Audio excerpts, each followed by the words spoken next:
I'm Stan Cohen. I graduated in the class of '49. Then I came back to campus the following fall and got a Master of Science in Civil Engineering. So I finished in '50, but I didn't get my degree awarded until '51 because I went to work on a large construction project. Now, what did you fly when you were in World War II? P-40s. And what plane are we standing here with? This is a North American B-25 Mitchell medium bomber. And when you say medium bomber, what was its purpose in the war? Well, they were used for many purposes. It had a little shorter range than the heavy bombers did, like the B-17s and the B-24s and the B-29s. But it was agile and it carried a very large bomb load for its size. It was well armed. They were used in very remote places like New Guinea and all through North Africa, and they were also used in the European theater. And many of these aircraft were built and provided to some of our allies, like the British and some various Dutch and Polish forces that fought with the United States. Now, how did this come to be one of the planes that's going to fly over the game tomorrow?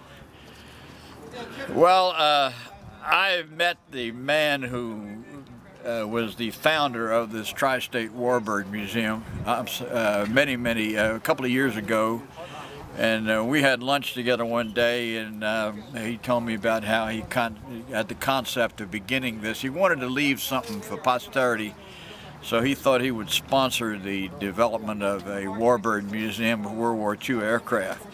And he was able to get together with a number of other people who were willing to put money into this thing. And we have a very fine facility with a hangar and 7 or 8 aircraft that fly now, like a beautiful P-51 and a TBM torpedo bomber and many others. And we have 3 airplanes under construction now.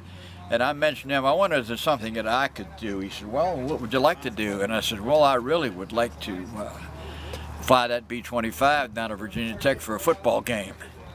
And of course I explained to him that Major General Jerry Allen, retired, was the commandant of cadets, and that he always arranged with his own people like Rock Rozak and Dave Spracker to set these overflies for these various aircraft, but nobody ever brought a World War II airplane down here. We thought we could come down and rattle a few windows for them. Now, what does it mean to you to come down from Cincinnati and have this fly over at a football game at your alma mater? Well, you know, I've had a tremendous amount of love for Virginia Tech. My wife and I, we sponsor scholarships at both of the universities. My wife is an alumnus of the University of Cincinnati, and she has the first and only endowed scholarship in fashion design. And of course, I have 2 scholarships at Virginia Tech, one in the Civil Engineering Department that I began in 1979, and another in the Cadet Corps. We sponsor an Emerging Leadership Scholarship, and of course whenever somebody needs something, we are able to contribute within the limits that we have available.